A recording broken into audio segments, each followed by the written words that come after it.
হরে কৃষ্ণ। সকলকে আবারও কৃষ্ণ প্রীতি শুভেচ্ছা জানিয়ে আমাদের ধারাবাহিক শ্রীমদ্ ভাগবত গীতার ক্লাসে আপনাদেরকে স্বাগতম জানাচ্ছি। আজ আমরা শ্রীমদ্ ভাগবত গীতার অন্তর্গত ৬ষ্ঠ অধ্যায়ের ৪৬ নম্বর শ্লোক নিয়ে আলোচনা করব।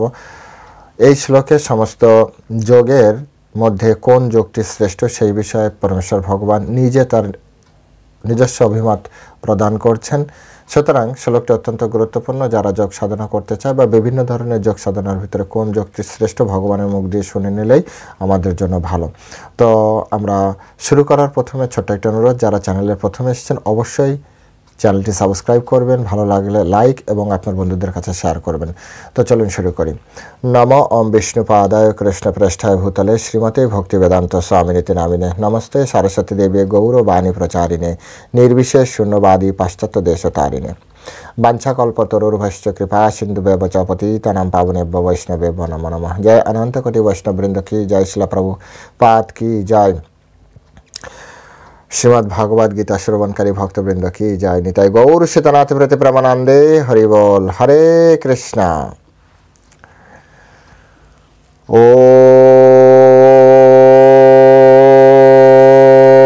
ওম নমো ভগবতে বাসুদেবায়। ওম নমো ভগবতে বাসুদেবায়। ওম নমো ভগবতে বাসুদেবায়। শ্রীমদ্ ভাগবত গীতা ৬ষ্ঠ অধ্যায় ধ্যান যোগ, শ্লোক নাম্বার ৪৬। তপস্বিভ্য অধিক যোগী জ্ঞানীভ্য ওপি মতোধিক কর্মভ্য চ অধিক যোগী তস্মাৎ যোগী ভবার্জুন। তপস্বিভ্য অধিক যোগী জ্ঞানীভ্য অপি মতোধিক কর্মীভ্য চ অধিক যোগী তস্মাৎ যোগী ভবার্জুন। হরে কৃষ্ণ।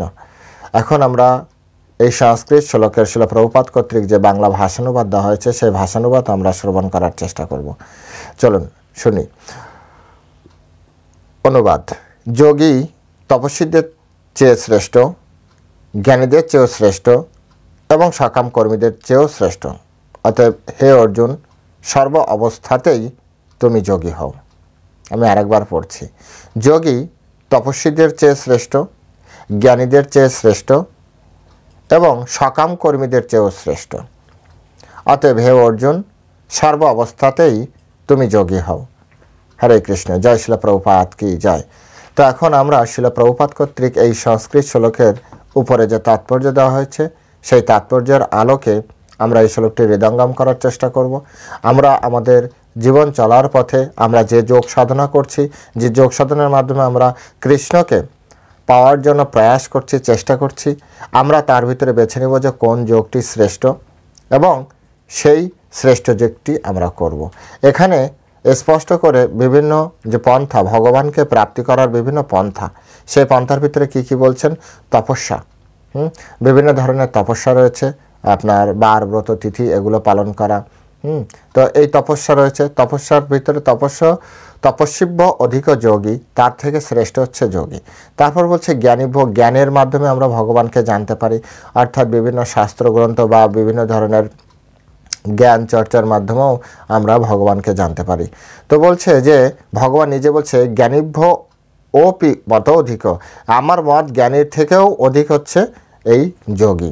তারপরে বলা হচ্ছে কর্মীভ্য চ অধিক যোগী, যারা সকাম, এখানে কর্মী মানে হচ্ছে সকাম কর্মীর কথা বলা হচ্ছে।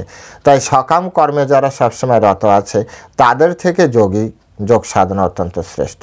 হ্যাঁ, তস্মাৎ, এই কারণে যোগী ভব অর্জুন, যোগ হে অর্জুন তুমি যোগী হও। তো এখানে এই জিনিসটি স্পষ্ট করে বোঝাচ্ছে। শিলা প্রভুপাদ খুব সুন্দরভাবে বলছেন যোগের অর্থ কি? যোগের অর্থ হচ্ছে পরম তত্ত্বের সঙ্গে নিজের সংযোগ, চেতনার সংযোগ করা। যোগ করার মূল উদ্দেশ্য হচ্ছে পরম তত্ত্ব সম্পর্কে জানা। যোগ করার মূল উদ্দেশ্য হচ্ছে আমরা যাতে কৃষ্ণের সাথে নিজেকে সংযুক্ত করতে পারি, এটি হচ্ছে যোগের মূল উদ্দেশ্য। এখন এটির যে বিভিন্ন পন্থা, সেই পন্থা এই যোগকে বিভিন্ন নামে অভিহিত করে, বিভিন্ন নাম দেয়। যেমন যদি কেউ সকাম কর্মের মাধ্যমে, অর্থাৎ কর্মের মাধ্যমে ভগবানকে প্রাপ্তি করতে চায়। কর্মের মাধ্যমে কিভাবে ভগবানকে প্রাপ্তি করা সম্ভব? কর্মের মাধ্যমে কেউ কেউ বলে না যে কর্মই ধর্ম, অর্থাৎ কর্মের মাধ্যমে ভগবানকে প্রাপ্তি করতে চায়। তো সেই কর্মটিকে আপনার কর্মযোগ বলা হয়। কিন্তু যে কর্ম শুধু সেলফ ইন্টারেস্ট, অর্থাৎ যে কর্মে কৃষ্ণ থাকে না, সেটি কিন্তু আবার মানে বিকর্ম হয়ে যায়। তো যাই হোক, কর্মের মাধ্যমে যারা কৃষ্ণকে প্রাপ্তি করতে চায়, ভগবত তত্ত্ব বিজ্ঞানকে হৃদয়ঙ্গম করতে চায়, তাদের ক্ষেত্রে সেটি হচ্ছে কি বলা হয়? কর্মযোগ। আচ্ছা, এরপরে কি থাকে? এরপরে থাকে হচ্ছে আপনার পরীক্ষা নিরীক্ষা, বিভিন্ন ধরনের জ্ঞান চর্চা, তাত্ত্বিক আলোচনা, শাস্ত্র অধ্যয়ন, এগুলোর মাধ্যমেও কেউ কেউ ভগবানকে জানতে চায়। হ্যাঁ, এই যে প্রচেষ্টা, এই প্রচেষ্টাকে বলা হয় হচ্ছে জ্ঞানযোগ। জ্ঞানযোগ। তো ভগবান সেক্ষেত্রেও সেটা বললেন যে এর থেকে যোগী হওয়া ভালো, এর থেকে যোগী হওয়া ভালো। তারপরে আরও আছে কি? তারপরে আছে হচ্ছে আপনার যারা বিভিন্ন ধরনের তপস্যা করছে, তাদের থেকেও বিভিন্ন ধরনের তপস্যা, তাদের থেকেও যোগী হওয়া ভালো। অর্থাৎ ভগবান এখানে স্পষ্ট করে আমাদেরকে জানিয়ে দিলেন অর্জুনের মাধ্যমে যে সমস্ত পন্থার থেকে যোগী হওয়া শ্রেষ্ঠ। কিন্তু এই শিল প্রভুপাদ এখানে খুব সুন্দর একটা কোট করেছেন, পয়েন্ট করেছেন যে সমস্ত যোগের চরম পরিণতি বা পরম পূর্ণতা হচ্ছে ভক্তিযোগ, কৃষ্ণ ভাবনামৃত। কৃষ্ণ ভাবনাই হচ্ছে সমস্ত যোগের চরম পরিণতি। হ্যাঁ, তো সেই কথা কিন্তু পূর্ববর্তী শ্লোকে অর্থাৎ 45 নম্বর শ্লোকে ভগবান স্পষ্ট করে এখানে জানিয়ে দিয়েছেন এবং পরবর্তী শ্লোকে এই বিষয়টি জানানো হবে। এখানে জাস্ট যোগ কোডিং শব্দ ব্যবহার করা হয়েছে, কিন্তু যোগ বলতে যে ভক্তিযোগ, সেই জিনিসটা কিন্তু আগে এবং পরের এই দুটি মানে সূত্র দ্বারা অর্থাৎ শ্লোক দ্বারা আমরা বিচার করতে পারবো। যেমন আপনারা যারা এর আগের ক্লাস শুনেছিলেন তারা তো অবশ্যই বুঝতে পেরেছেন। 45 নম্বর শ্লোকে পরমেশ্বর ভগবান বলেছেন, যোগী ইহজন্মে পূর্ব জন্মকৃত যত্ন অপেক্ষা অধিকতর যত্ন করে পাপ থেকে মুক্ত হয়ে পূর্ব জন্মের সাধন সঞ্চিত সংস্কার দ্বারা সিদ্ধি লাভ করার পরম গতি লাভ করেন।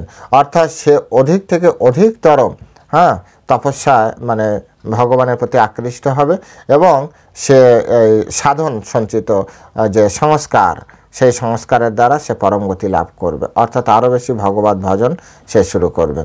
যাই হোক, এর পরবর্তী শ্লোক আমরা কাল আলোচনা করব। তো এখন এখানে বলছে যে সমস্ত যোগের পরম শ্রেষ্ঠ পরিণতি, শ্রেষ্ঠ পরম পরিণতি সেটি কি? কৃষ্ণ ভাবনা। কৃষ্ণ ভাবনা, এটি আমাদের মাথায় রাখতে হবে। এখন ভগবান যোগের শ্রেষ্ঠতা এখানে তো বলেছে, কি বলেছে? যে তপস্বীদের থেকে শ্রেষ্ঠ, জ্ঞানীদের থেকে শ্রেষ্ঠ, এমনকি কর্মীদের, সকাম কর্মীদের থেকে শ্রেষ্ঠ। কিন্তু ভগবান এখানে কিন্তু এই শ্লোকে বলেনি যে ভক্তি কিন্তু আলাদা জিনিস। শেষে যে ভগবান বলবে, ভাগবতমে তো ভগবান স্পষ্ট করে বলে দেয় অহম ভক্তা পরাধীন, আমি ভক্তের পরাধীন। এখানে ভগবদ্গীতা বলবে ভক্তে মাম অভিজানাতি। হ্যাঁ, ভক্তরাই ভক্তির দ্বারাই ভক্তির দ্বারা ভক্তা মাম অভিজানাতি, অর্থাৎ ভক্তির দ্বারাই আমাকে জানা যায়। তারপর ভগবান বলবে মদ ভক্ত, তুমি আমার ভক্ত হও, মনমানা ভাব মদ ভক্ত, তুমি আমার ভক্ত হও। তাই সমস্ত যোগের ভিতরে যোগ তো শ্রেষ্ঠ, যোগের ভিতরে শ্রেষ্ঠ, যোগের থেকে উন্নত হচ্ছে ভক্তি যোগ। যেখানে এখানে এই কথাটি যেহেতু এটা ধ্যান যোগ, তাই ভক্তি যোগকে এখানে ভগবান কৌশলে রেখেছে, ধ্যান কথাটি না ব্যবহার করে যোগ কথাটি রেখেছে। কিন্তু পরবর্তীতে পরে যে ওই যোগ ধরে যারা এগোবে, যোগ করতে করতে করতে করতে একসময় যে ভক্তি যোগে যেয়ে দাঁড়াবে। এটি হচ্ছে গুরুত্বপূর্ণ সিদ্ধান্ত। তো আমাদেরকে এগুলো বুঝতে হবে। মানুষ এগুলি বুঝতে পারে না। হঠাৎ করে একটা শ্লোক নিলে, দেখো ভাই এখানে এটা বলা হচ্ছে, তুমি কেন ভক্তিযোগ করছো? এখানে দেখো যোগ সাধনার কথা বলা হচ্ছে। আরে ভাই, এটাই তো লাস্ট শ্লোক না, অন্তিম সিদ্ধান্ত না। এরপরে আরও এই অধ্যায়ের কতগুলো শ্লোক আছে, তারপরে যে আরও কতগুলো শ্লোক আছে। তো সেই সব শ্লোকগুলোও তো আমাদেরকে পড়তে হবে, জানতে হবে, বুঝতে হবে। তা নাহলে আমরা কিভাবে বুঝবো যে কোনটি লাস্ট? যেমন সব কিছু এত কিছু পড়ানোর পরেও লাস্ট ভগবান কি বলবে? সর্বধর্মান পরিত্যাজ্য। তাহলে এত ধর্ম সেখানে দরকার কি? অ্যাকচুয়ালি সর্বধর্মান পরিত্যাজ্য এই পর্যন্ত যেতে গেলে মানুষের যতটা মেন্টাল স্ট্যাটাস হাই করা দরকার, মানসিক যে চেতনার হাই করা দরকার, সেই চেতনা পর্যন্ত যেতে যেয়ে অর্জুনকে এত এত কথা বলতে হয়েছে কৃষ্ণকে। তো আমাদেরকে এটি বুঝতে হবে যে ভগবান কেন ধীরে ধীরে ধীরে ধীরে প্রথমে সকাম কর্ম, তারপরে আপনার জ্ঞান, তারপরে যোগ, ধ্যানের পরে বলছে যোগ, যোগের উপরে জোর দিয়েছে। তো যোগ, অর্জুনকে তো স্পষ্ট নির্দেশ দিলেন যে তস্মাৎ যোগী ভব অর্জুন, হে অর্জুন তুমি যোগী হও। এখনও বলেনি যে তুমি ভক্ত যোগী হও, পরে যে বলবে যোগী তো হওয়ার কথা বলেছিলাম, তুমি এক কাজ করো ভক্ত যোগী, মানে ভক্ত, তুমি ভক্ত হও। স্পষ্ট নির্দেশ, এগুলো হচ্ছে স্পষ্ট নির্দেশ। তো যাই হোক, এভাবে ভক্তিযোগ হচ্ছে পরম তত্ত্বজ্ঞান, পরম তত্ত্বজ্ঞান, এবং তাকে কোনো কিছুই আর অতিক্রম করতে পারে না। অর্থাৎ ভক্তির উপরে অন্য কোনো তত্ত্ব নেই। সমস্ত শাস্ত্র দেখে সমস্ত আচার্যগণ এই সিদ্ধান্তে পরিণত হয়েছেন যে ভক্তির উপরে অন্য কোনো পন্থা নেই, যে আপনি ভক্তি করবেন না। দেখুন, ভক্তি না করলে আপনি করবেন কি করে, কি বলে যে আপনি যোগ সাধনা করবেন কি করে? আপনি ভক্তি না করলে আপনার তপস্যা করা হবে না। আপনি তপস্যা কিভাবে করবেন যদি ভক্তি না থাকে? আপনি জ্ঞান, আপনার এই যে শাস্ত্রে যদি ভক্তি না থাকে, শ্রদ্ধা না থাকে, তো আপনি শাস্ত্রের আলোচনা কিভাবে করবেন? শাস্ত্রের মাধ্যমে আপনি কিভাবে ভগবানকে পেতে পারবেন? যদি শাস্ত্রে আপনার ভক্তি না হয়, শ্রদ্ধা না হয়, বিশ্বাস না হয়, তাহলে আপনি কিভাবে ভগবানকে পাবেন? এই শাস্ত্রের ভিতরে শুধু মৌখিক দু চারটা কথা বললে তো হবে না, আপনাকে বিশ্বাস করতে হবে যে হ্যাঁ এটি ভগবানের কথা বা ভগবানকে আমি খুঁজছি। তো তার জন্য কি চাই? ভক্তি। তার জন্য চাই আমাদের ভক্তি। শিল প্রভুপাদ এখানে বলছে আত্মতত্ত্বজ্ঞান ব্যতীত আপনার তপস্যার কোনো তাৎপর্যই নেই। যদি কারো ভিতরে আত্মতত্ত্বজ্ঞান না থাকে, সে কি তপস্যা করবে? কিসের তপস্যা করবে সে? যদি আত্মতত্ত্বজ্ঞান না থাকে, এই বসে গেলাম, এতে কি তপস্যা হয়ে গেল? যোগ সাধনা হয়ে গেল? বা আমি যদি আত্মতত্ত্বজ্ঞান না জানি, তাহলে আমি কিভাবে আমার কর্মকে আমি ভগবানের সেবায় লাগাবো? সিম্পল, আরও সিম্পল করে বুঝুন, যার ভিতরে আত্মতত্ত্ব জ্ঞান নেই সে কিভাবে কৃষ্ণকে প্রাপ্তি করতে পারবে? যে আত্মা জানে না, সে পরমাত্মা সম্পর্কে কিভাবে জানতে পারে? তাই প্রথম হচ্ছে আত্মতত্ত্ব জ্ঞান জানা, আর আত্মতত্ত্ব জ্ঞানের লাস্ট পরিণতি হচ্ছে ভক্তিযোগ। যখনই একজন ব্যক্তি আত্মতত্ত্ব জ্ঞানে নিয়ে আলোচনা শুরু করবে, তখন ধীরে ধীরে ধীরে ধীরে তার কাছে সমস্ত কিছু পরিষ্কার হবে এবং পরিণতি হবে কি? পরমেশ্বর ভগবানে।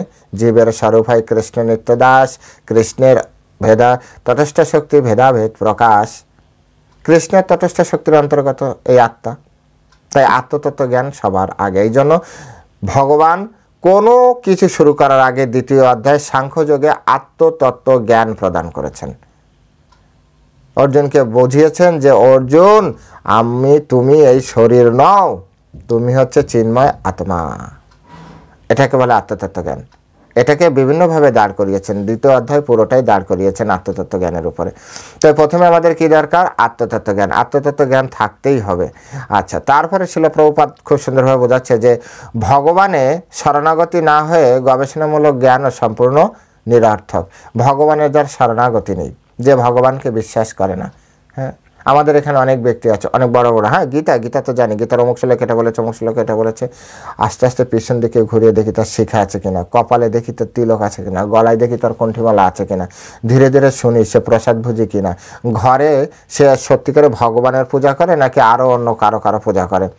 এইগুলো আস্তে আস্তে আস্তে আস্তে ধীরে ধীরে প্রশ্ন করে দেখি সব ভেজাল। কেন ভেজাল? ঘরে 33 কোটি দেবতা রয়েছে, থাক, তাতে আমাদের কোনো অসুবিধা নেই। যেহেতু কৃষ্ণের ভক্ত, যেহেতু গীতার মাধ্যমে সে কৃষ্ণ ভক্তই হবে, গীতা যদি সে বুঝতে পারে, অন্য কোনো অপশানই তার হাতে আর নেই যে অন্য কোনো অপশান যে প্রভু অন্য কোনো বাইপাস লাইনে কি অন্য অপশান নেই। যদি আপনি গীতা বুঝতে পারেন, আর কোনো লাইনে নেই। ওপেন চ্যালেঞ্জ যে কোনো ব্যক্তিকে এসে গীতা নিয়ে, জাস্ট গীতার শ্লোক নিয়ে আলোচনা হবে, যে কোনো ব্যক্তিকে এসে আসতে বলুন। যে গীতার অন্তিম শ্লোক অবধি যাওয়ার পরে কেউ যদি বলতে পারে তার সামনে অন্য কোনো অপশান আছে, সে সেই কাজ করবে।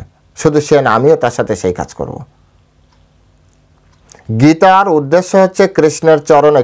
গীতার লাস্ট 2টি শ্লোক দেখুন, মনমনা ভাব মদভক্ত মজ্জাজি মাম নমস্কুরু।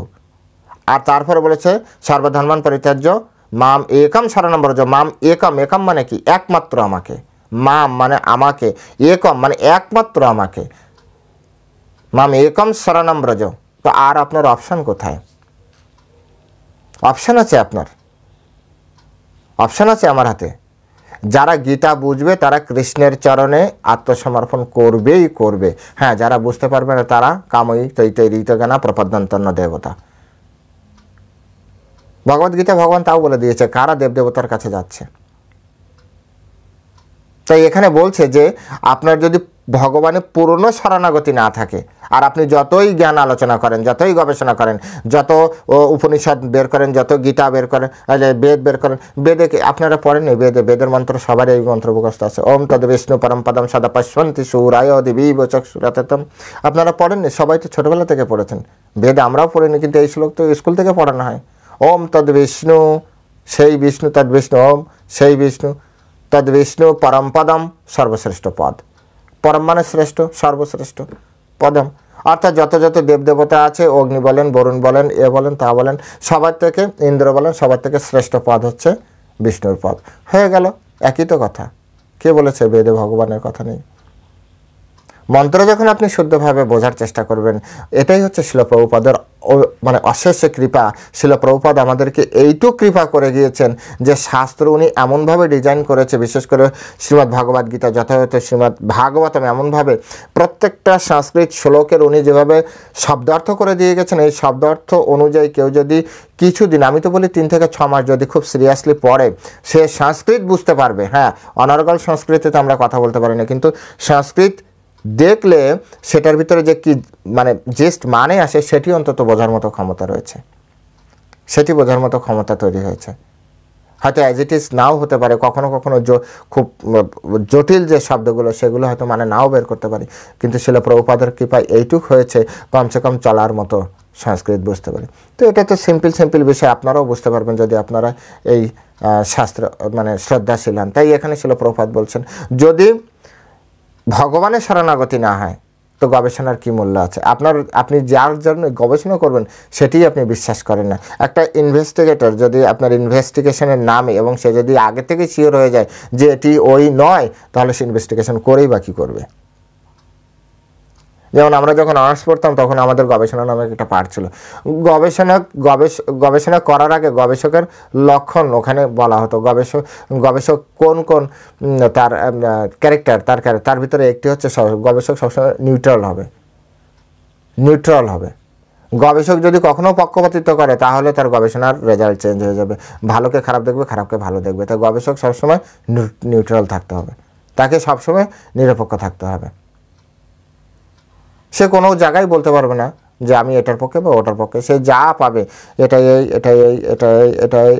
এরকম যা দেখবে অ্যাজ ইট ইজ লিখবে, এটি হচ্ছে গবেষকের একটা লক্ষণ। তো এখানে একজন গবেষণা করবে তো তার যদি প্রথমে কৃষ্ণ যদি শ্রদ্ধা না থাকে, তার যদি বিশ্বাস ভক্তি না থাকে যে আমি আলটিমেট কার বিষয়, হ্যাঁ, সেখানে যদি নেগেটিভিটি থাকে, ও কৃষ্ণ সাধারণ মানুষ, তো তারপরে সে যত শাস্ত্র উল্টাবে শুধু সাধারণ মানুষই। কিন্তু হ্যাঁ, সে যদি এভাবে চিন্তা করে আমি কৃষ্ণকে খুঁজে বের করবো, অ্যাজ ইট ইজ কৃষ্ণ কি, তাহলে সে অ্যাজ ইট ইজ পাবে। কিন্তু যে কোনো একটা সাইডে যাওয়ার পরে সে গবেষণা করতে পারবে না। আমি আমার লাইফে দেখেছি, এই বিষয়টা নিজের লাইফে আমি প্রয়োগ করে দেখেছি। আমি যখনই কেউ কোনো কথা বলেছে, যখনই কোনো শাস্ত্র আলোচনা হয়েছে, যখনই কারো কাছে যেতে আমি সুযোগ পেয়েছি, আমি বলেছি এটা কোথায় আছে, কোথা থেকে আপনি রেফারেন্স তুলছেন। আর এই করতে করতে একটা আমার লাইফে এমন আছে যে একটা ছোট একটা বিষয়ের জন্য আমি একটা বই কিনেছি। ছোট বিষয় যখন পেয়েছি একটা বই কিনেছি, শাস্ত্রগ্রন্থ আমি সংগ্রহ করেছি। তাই পড়তে হবে এবং নিরপেক্ষ হয়। তাই শিল প্রভুপাদ বলছে যে ভগবানের শরণাগত না হলে ভগবানকে প্রাপ্তি করা যাবে না। ভগবানকে শরণাগত হয়ে গবেষণা করতে হবে, তা না হলে তার গবেষণার রেজাল্ট বলবেন যে প্রভু এই তো আপনি বলছেন ভগবানের সাইডে যে, কারণ এখানে ভগবান প্রাপ্তির বিষয়। যদি আপনি শরণাগত না হন তো ভগবান আপনার কৃপা করে আপনাকে দর্শন দেবে না। কারণ ভগবান যাকে কৃপা করবে ভগবানকে শুধু সেই দেখতে পারবে, অন্য কেউ নয়। এই একটা জায়গায় যে আপনাকে হার মানতে হবে। ভগবানের সাথে কোনো ফাইট করে কেউ পারেনি, ইতিহাস সাক্ষী। এখন যদি আপনি ইতিহাস না মানেন সেটা তো আলাদা বিষয়, শাস্ত্র সাক্ষী। আপনি বেদ, পুরাণ, উপনিষদ যাই দেখেন, বলবেন বেদ এখন এরকম, ঠিক আছে পুরাণ পড়েন। পুরাণ হচ্ছে বেদের ঐতিহাসিক ভিত্তি, হ্যাঁ, বেদে যে যজ্ঞের কথা বলা হচ্ছে, পুরাণে সেই সকল যজ্ঞ যে সকল মহাজনরা করেছে তাই তো রয়েছে। বেদে অশ্বমেধ যজ্ঞের কথা আছে, অশ্বমেধ যজ্ঞ বা বিভিন্ন পুরাণে ভরা রয়েছে, বিভিন্ন ব্যক্তি বিভিন্ন সময় অশ্বমেধ যজ্ঞ করেছে। তো ঐতিহাসিক, ওখানে মন্ত্রতন্ত্র, এখানে ঐতিহাসিক প্রেক্ষাপট একই। তো এই জন্য কৃষ্ণের সাথে চ্যালেঞ্জ করে কৃষ্ণের উপরে কেউ যেতে পারেনি। সেজন্য ভগবান বা কৃষ্ণের কাছে আমাদের শরণাগতি হওয়াই দরকার। তারপরে বলছে, যার কৃষ্ণ ভাবনাবিহীন সকাম কর্ম কেবল সমস্ত সময় নষ্ট করারই আপনার নামান্তর। সকাম কর্ম আপনি করবেন, সেখানে যদি আপনার কৃষ্ণ ভাবনাময় না হয়, অর্থাৎ আপনার চেতনায় যদি কৃষ্ণ না থাকে। আপনি জানেন, যখন থেকে আপনি কোনো কাজ করছেন, অর্থাৎ ইনকাম শুরু হচ্ছে, তখন থেকে যদি আপনার কৃষ্ণ ভাবনা না হয়, তা আপনার অর্থও কৃষ্ণ ভাবনায় লাগবে না। চৈতন্য চরিতামৃতে বলা হচ্ছে, ভক্তের অন্ন আমি কারি কারি খাই, অভক্তের কোটি থাকলেও ফিরে না তাকাই। অভক্তের যদি কোটি কোটি টাকা থাকে, ভগবান সেদিকে তাকায় না। কিন্তু যদি ভক্ত হয়, তার অন্ন ভগবান কেড়ে কেড়ে খায়, কেড়ে কেড়ে খায়। ভগবান এত কৃপালু। শ্রীধর স্বামী এখানে রয়েছে, যারা মায়াপুরে যদি কখনো আসছেন তো আপনারা আসেন তো যাবেন, শ্রীধর স্বামীর বাড়ি দেখতে যাবেন। এই শ্রীধর স্বামী এখানে তখন বামন পুষ্কর নামে বাজার ছিল, এখন ওর নাম হয়েছে বামন পুকুর। সে বামন পুকুর বাজারে শ্রীধর নামে একজন ব্যক্তি, যিনি কলার থোড়, কলার মোচা, কলার পাতা এগুলো বিক্রি করতেন। বলুন, প্রভু কলার পাতা কেন বিক্রি করতেন?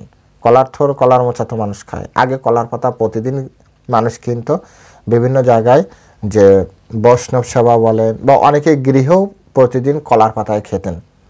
সাধারণত এটা আমাদের একটা ম্লেচ্ছ সমাজ ব্যবস্থা বা যমন সমাজ ব্যবস্থার মাধ্যমে আমরা এই জ্ঞানটা পেয়েছি, যে একই প্লেটে বারবার খাওয়া। আমরাও অভ্যস্ত, কি করব বলুন। আগে মানুষ এক প্লেটে একবার খেত। সেই জন্য যারা একটু ধনী তারা আপনার মাটির পাত্র ব্যবহার করত, আর যারা একটু একটু অসচ্ছল তারা কলার পাতা ব্যবহার করত, শালের পাতা ব্যবহার করত। এখনও বিভিন্ন প্রোগ্রামে দেখবেন আমাদের এদিকে পাওয়া যায় শালের পাতা। আমি জানি না আপনাদের ওদিকে পাওয়া যাবে কিনা শাল পাতা। তো এগুলো এই জন্য পাতা রেগুলার বিক্রি হতো। এখন আমাদের নবদ্বীপ বাজারে গেলে রেগুলার পাতা বিক্রি হয়, রেগুলার পাতা বিক্রি হয় বিভিন্ন প্রোগ্রামে। এখনও এই সময়ও পাতা চলছে, মানে ট্র্যাডিশন কেউ না কেউ ধরে রেখেছে। তো যাই হোক, ভগবানের অত্যন্ত প্রিয় ভক্ত হওয়ার কারণে ভগবান তার কাছ থেকে এই কলার থর, কলার মোচা নিয়ে ভগবান টানাটানি করতেন। উনি বলতেন যে এটা ধরুন 1 টাকা, উনি বলবেন না, এর দাম তো 25 পয়সা, তুমি কেন 1 টাকা নিবে?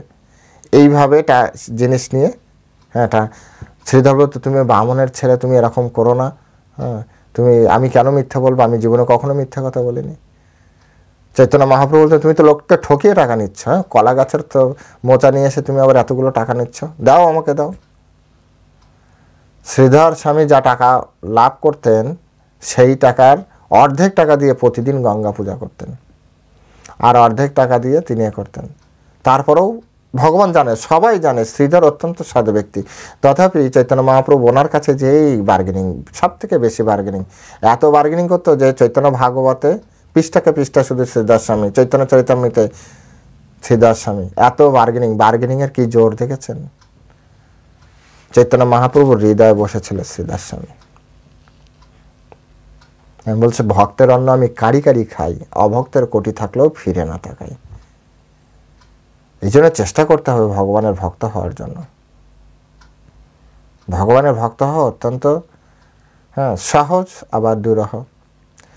তাই যদি কেউ ভগবানের ভক্ত না হয়, তাহলে সে ইনকাম করবে না ভগবানের জন্য। যখন ইনকাম করবে না ভগবানের জন্য, তখন সেই যে অর্থ, সেই অর্থ দ্বারা যে খাদ্যদ্রব্য ক্রয় করা হবে, সেটিকে ভগবান গ্রহণ করবে।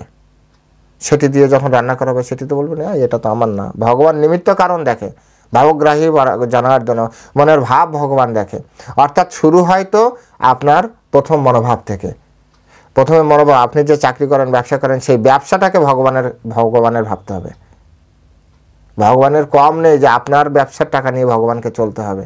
ভগবান তখন আপনার ব্যবসার টাকা নিয়ে চলবে যদি আপনি ভাবেন এই ব্যবসা আমার নয়, ভগবান মালিক। এবং শুধু আমাদেরকে মুখে মুখে বললে হবে না, আপনাকে মনে মনে সেটাকে নিজের কাছে নিজে সেটার জবাবদিহিতা নিজের কাছে, যে হ্যাঁ আমি সত্যি এটা বিশ্বাস করি প্রভু, আমার সব কিছু ভগবানের।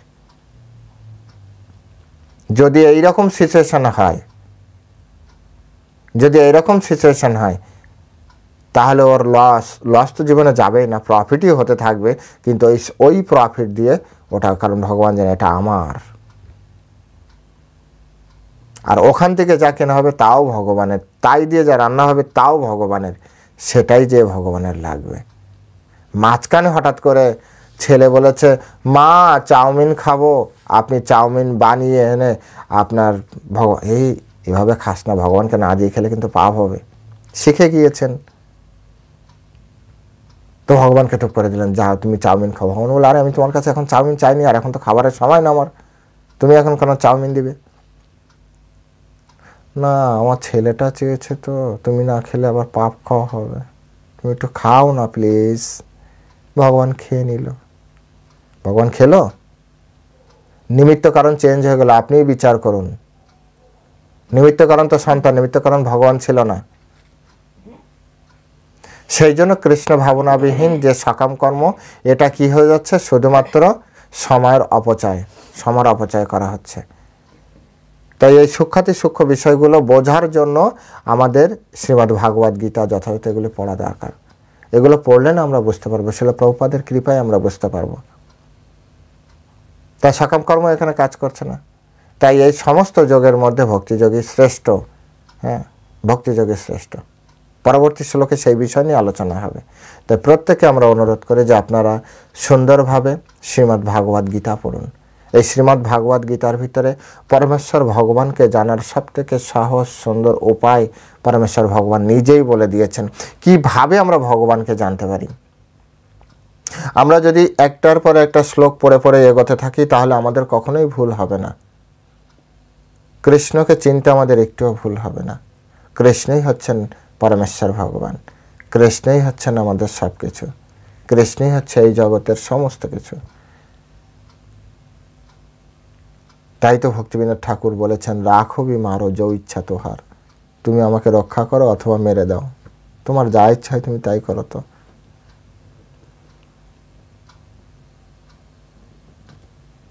তাই প্রত্যেকের কাছে অনুরোধ করি, প্রত্যেকে সুন্দরভাবে ভগবদ্গীতা পড়ুন। না পড়লে মানে তারপরেও যদি এটা শ্রবণের পরেও যদি আপনারা বুঝতে না পারেন, তার জন্য হোয়াটসঅ্যাপ রয়েছে, হোয়াটসঅ্যাপে লিখবেন কোথায় বুঝতে পারেননি, স্পেসিফিক পয়েন্ট লিখবেন যে প্রভু আমি এই অধ্যায়ের এই শ্লোকের তাৎপর্যে যে এই জিনিসটা বুঝতে পারিনি।